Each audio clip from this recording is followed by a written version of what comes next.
ಇನ್ನು ಧರ್ಮಸ್ಥಳದ ಬುರುಡೆ ರಹಸ್ಯದ ತನಿಖೆಯನ್ನ ಎಸ್ಐಟಿ ತಂಡ ಚುರುಕುಗೊಳಿಸಿದೆ. ಇವತ್ತು ಕೂಡ ಮಾಸ್ಕ್ ಮ್ಯಾನ್ ವಿಚಾರಣೆ ನಡೆಯುತ್ತೆ. ಅಸ್ಥಿಪಂಜರ ಶೋಧ ನಡೆಸಿದ್ದಾಯಿತು. ಈಗ ದೂರುದಾರ ಆ ಮಾಸ್ಕ್ ಮ್ಯಾನ್ನ ವಿಚಾರಣೆ ಸಮಯ.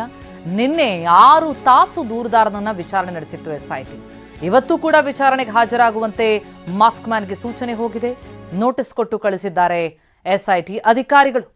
ಆತ ಹಲವು ಕಡೆಗಳಲ್ಲಿ ಶವ ಹೂತಿದ್ದಾಗಿ ಹೇಳಿದ್ದ. ಆತ ಹೇಳಿದಂತೆ ಅಲ್ಲಿ ಶೋಧ ಕಾರ್ಯವನ್ನು ನಡೆಸಲಾಗಿತ್ತು.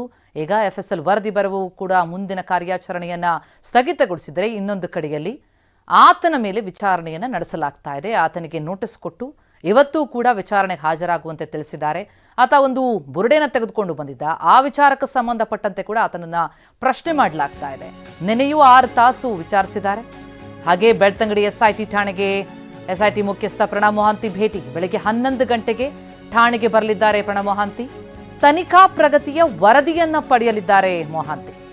ಈವರೆಗೆ ಆದಂತಹ ತನಿಖೆಯ ವಿಚಾರಕ್ಕೆ ಸಂಬಂಧಪಟ್ಟಂತೆ ಅಧಿಕಾರಿಗಳಿಂದ ಮಾಹಿತಿ ಪಡಿತಾರೆ. ತನಿಖಾ ಪ್ರಗತಿಯ ವರದಿಯನ್ನ ಪಡೆಯಲಿದ್ದಾರೆ. ದಕ್ಷಿಣ ಕನ್ನಡ ಜಿಲ್ಲೆ ಬೆಳ್ತಂಗಡಿಯಲ್ಲಿರುವಂತಹ ಎಸ್ಐಟಿ ಕಚೇರಿಗೆ ಆಗಮಿಸಲಿದ್ದಾರೆ. ಬೆಳಗ್ಗೆ 11 ಗಂಟೆಗೆ ಠಾಣೆಗೆ ಬರ್ತಾರೆ ಮೊಹಾಂತಿ. ಈವರೆಗೆ ಆದಂತಹ ತನಿಖೆಯ ಪ್ರಗತಿ ವರದಿಯನ್ನು ಪರಿಶೀಲಿಸಲಿದ್ದಾರೆ.